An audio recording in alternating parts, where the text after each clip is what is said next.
জানাই স্বাগতম।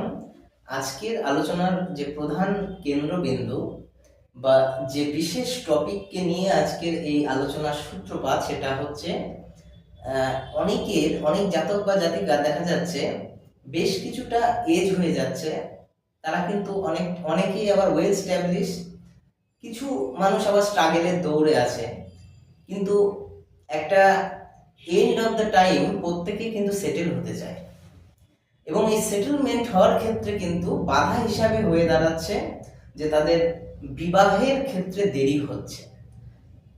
দেখুন, এখন বর্তমান ক্ষেত্রে অনেক চেম্বারে অনেক পেশেন্ট এরকম আসছে যারা কিন্তু কনস্ট্যান্ট এটাই প্রশ্ন করছে, দাদা আমি ওয়েল স্ট্যাবলিশ কিন্তু আমার বিবাহ হচ্ছে না, আমি চাকরি করছি বিবাহ হচ্ছে না, ভালো ব্যবসা করছি এর সাথে জড়িত, আমার অর্থ ধন সম্পদের অভাব নেই, তথাপি আমার বিবাহ কিন্তু হচ্ছে না। কেন হচ্ছে না? দেখুন, এক্ষেত্রে আমি বলবো আপনাদের জন্মকুণ্ডলীটা কিন্তু একটা সুন্দরভাবে একজন অভিজ্ঞ অ্যাস্ট্রোলজারকে দিয়ে পরীক্ষা করাতে হবে।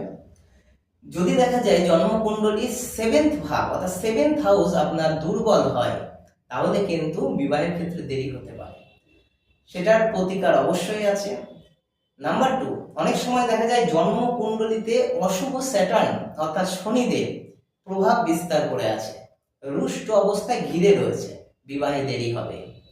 নাম্বার 3, যদি দেখা যায় জন্মকুণ্ডলীতে মার্স অর্থাৎ মঙ্গলের প্রভাব নেগেটিভ ফলদায়ী হচ্ছে, তাহলে কিন্তু বিবাহের ক্ষেত্রে বাধা সৃষ্টি হতে পারে।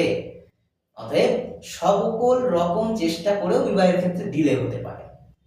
আপনাদের এটাই করণীয়, যাদের বিবাহের ক্ষেত্রে দেরি হচ্ছে, বাধার সম্মুখীন হচ্ছেন এবং অনেক চেষ্টা করেও বিবাহের ক্ষেত্রে ততোধিক ফল লাভ করতে পারছেন না বা বিবাহের মতন পরিস্থিতি আসছে না, তাদেরকে বলবো অবশ্যই একজন সঠিক এবং এডুকেটেড অ্যাস্ট্রোলজারকে দেখিয়ে নিজের জন্মকুণ্ডলীতে বিচার করিয়ে আপনার সপ্তম ভাবকে স্ট্রং করুন। আপনার বিবাহ অবশ্যই হবে, আপনার জীবন যাপন সুখের হোক, শান্তির হোক, সকল আশা প্রত্যাশা পূরণ হোক এবং অনেক অনেক ভালো থাকবেন। নমস্কার।